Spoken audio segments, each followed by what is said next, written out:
Hey, this is Andy with your US Open quarterfinal preview and also just some random meanderings as to um, this tournament so far, which I definitely did not predict all that has happened. But yeah, so let's talk. So, three big stories in my mind: Novak, Alcaraz, and Coco.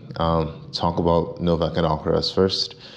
Uh, I think it's just a matter of Novak. He's had, for himself, he's had a subpar year, but he did his goal, which was win the Olympics, and I just don't think he was ready, and all the credit goes to his opponent. Who did he even lose to? It wasn't. Alcaraz was Van de Zandschulp, Novak Popperin, yes. Yes, so Popperin was firing, and like when someone's hitting that big and you're not on, it doesn't give you a chance to, doesn't give you much chances. So, and I think Popperin, especially in that fourth set after Novak came out like guns blazing in the third, a lot of people would have folded.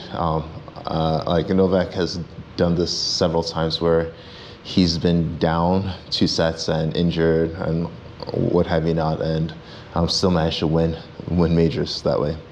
Just ask Musetti, Fritz, the list goes on. But yeah, so Popperin, big ups to him. I think he played quite well.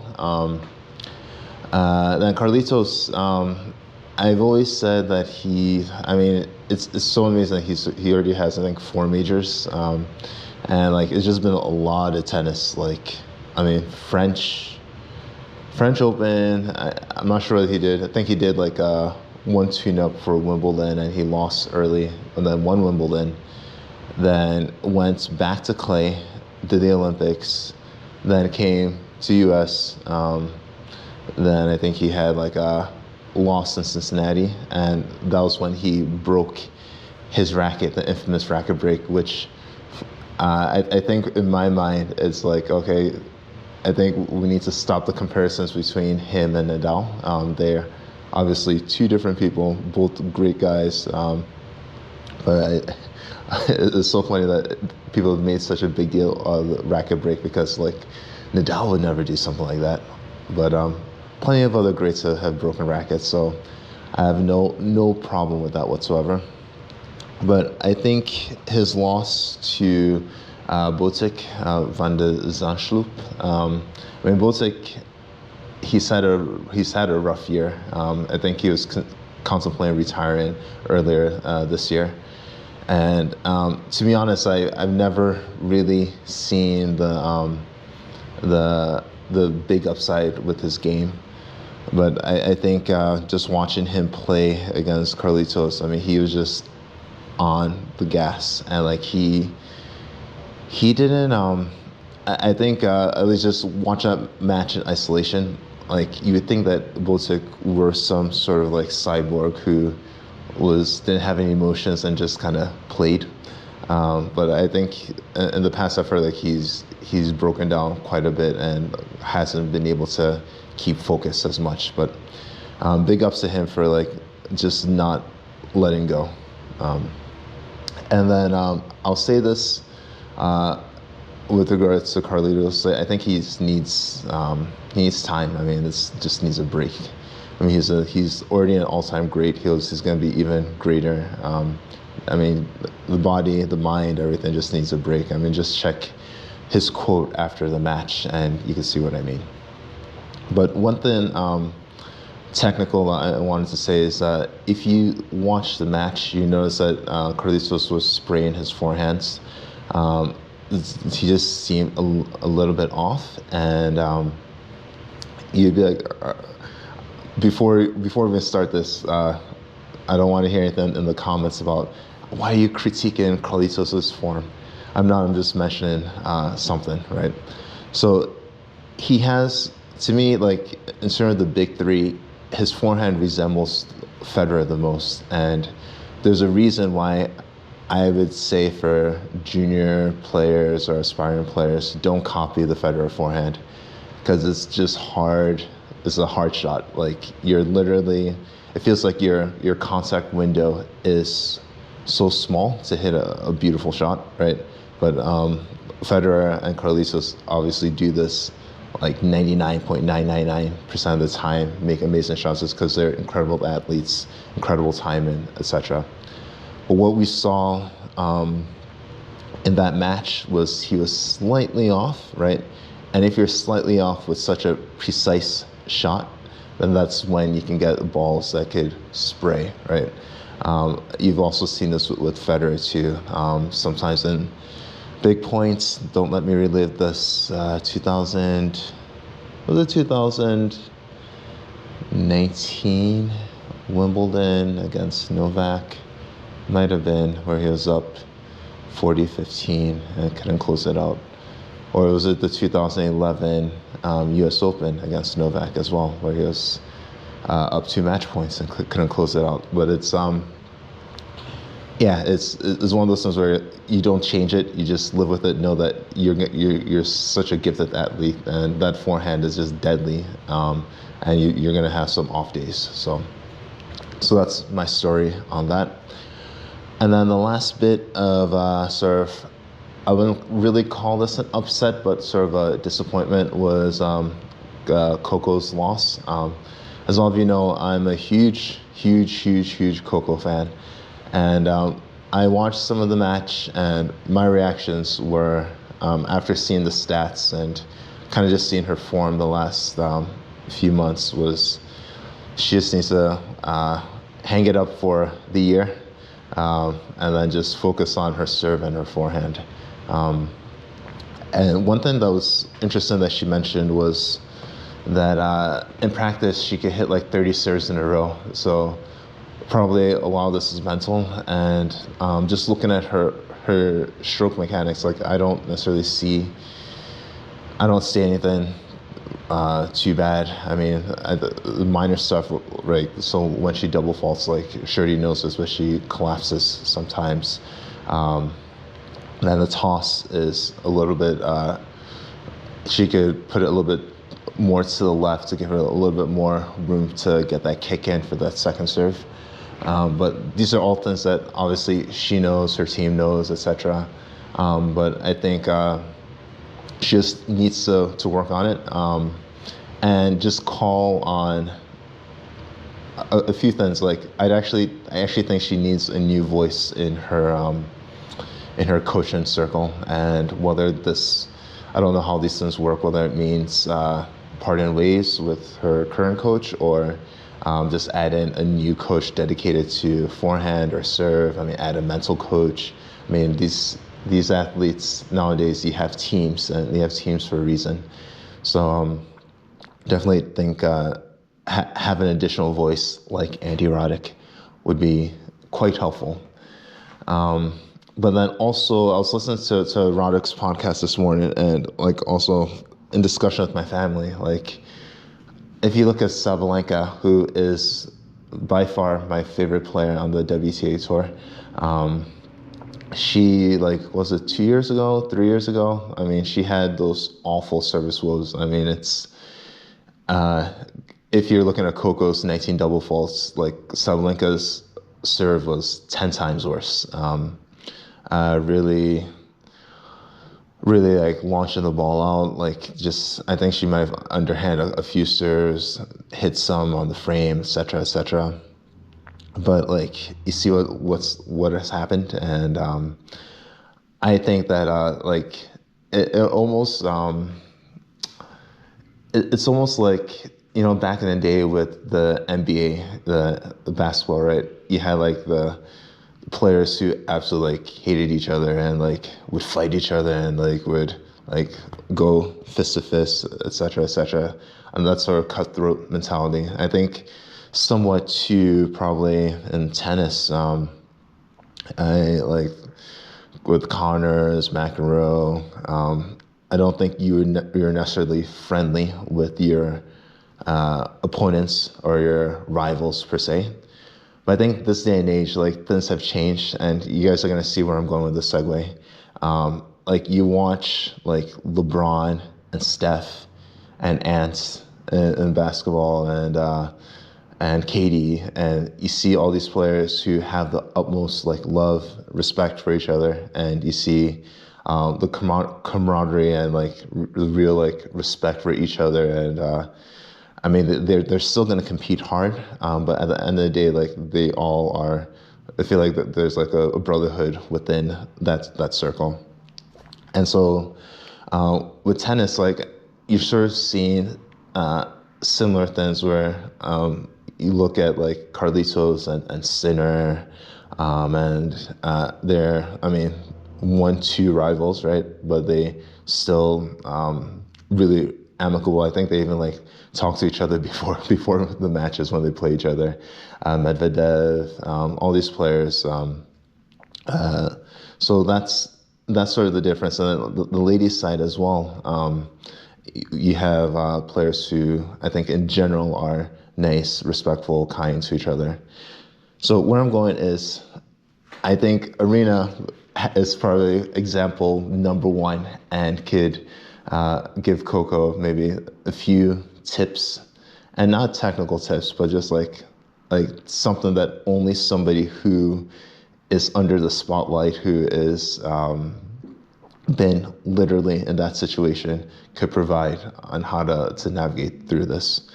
And that's something I'm putting out there. Let me know in the thoughts in the comments what you think. All right, so enough meandering. Let's get into the draw. So we have 8 left. In the men's side, we have Sinner versus Medvedev. My pick on that one, I mean, Medvedev has been quietly chugging along, making his way through. And Sinner, he's just like he's incredible. I'm not even going to talk about the doping stuff, but like just watching his matches, like he makes shots. I guess the one thing I'd say is he takes shots that were offensive shots against him, and then he turns those into offensive shots. So really turning defense into offense instantly, like off of one shot. And I think a lot of players would, if they're good, like really good, they'd be able to do that in maybe 2 shots or 3 shots, where they have like the first ball be like a neutralizing ball, second ball, maybe a little more aggressive, third ball, like a finishing shot. But Sinner could literally do this on the dime off the first shot. And so that's tough.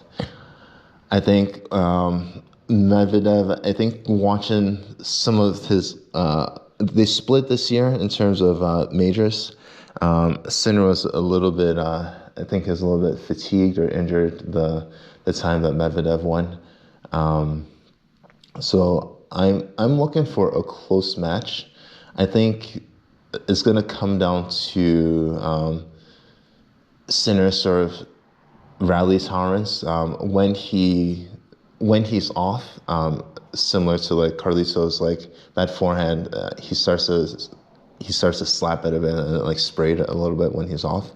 But it's I mean that's just like it's trying to find a needle in someone's game that's like 99.999% perfect.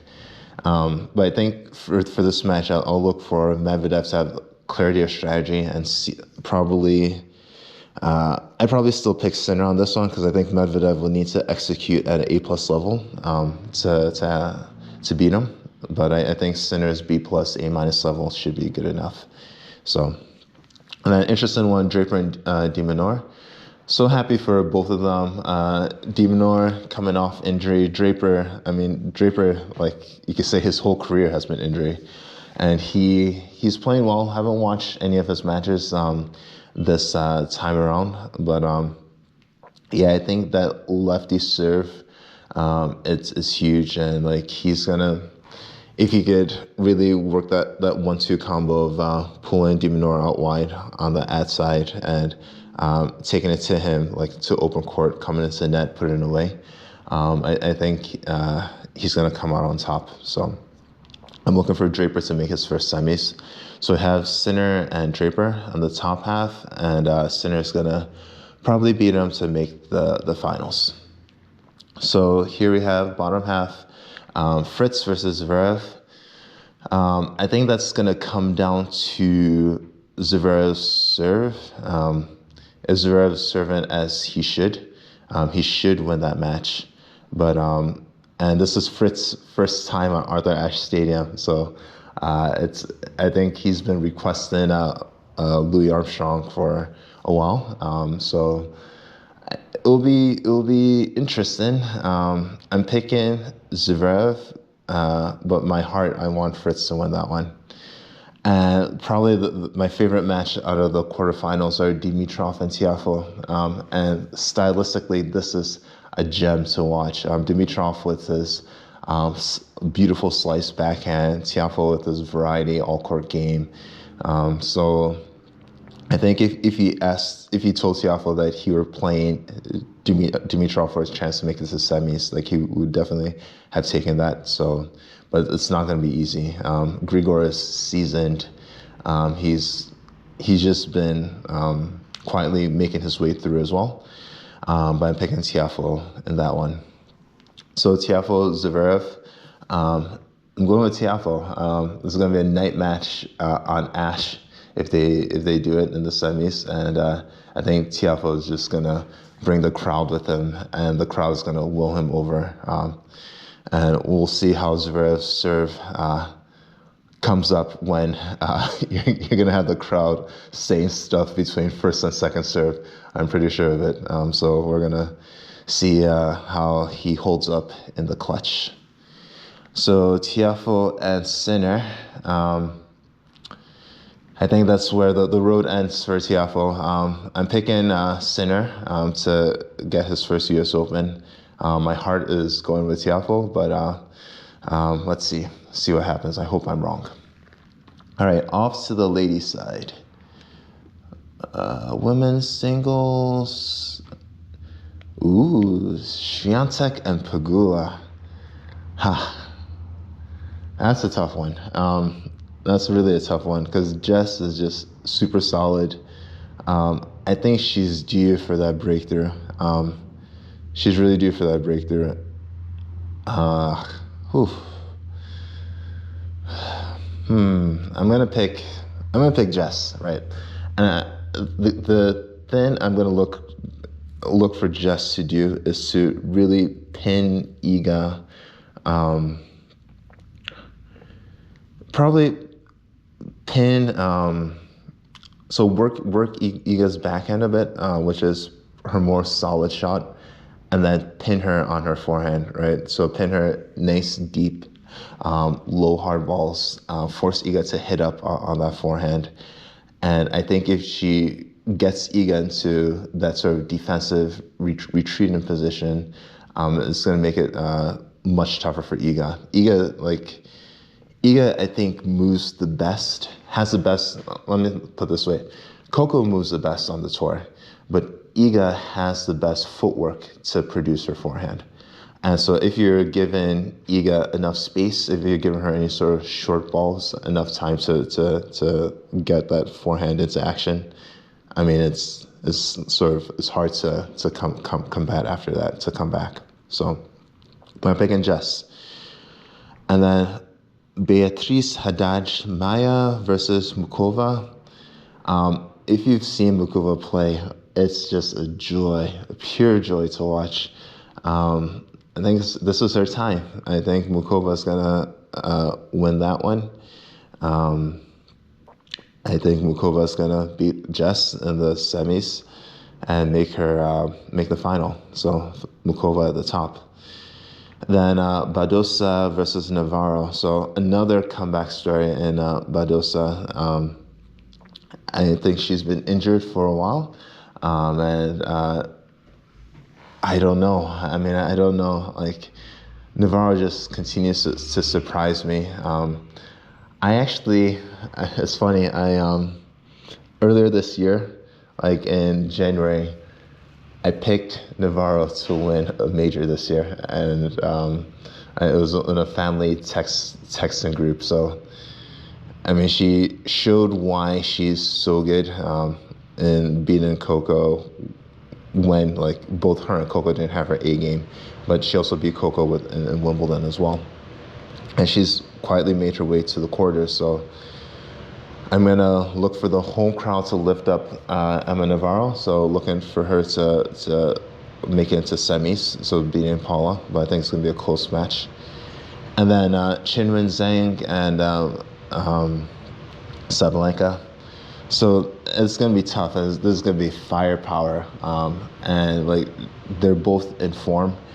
I think it's gonna come down to who serves better, and I have more faith right now in Sabalenka's serve, but Qinwen, like she's improved her service motion quite a bit too.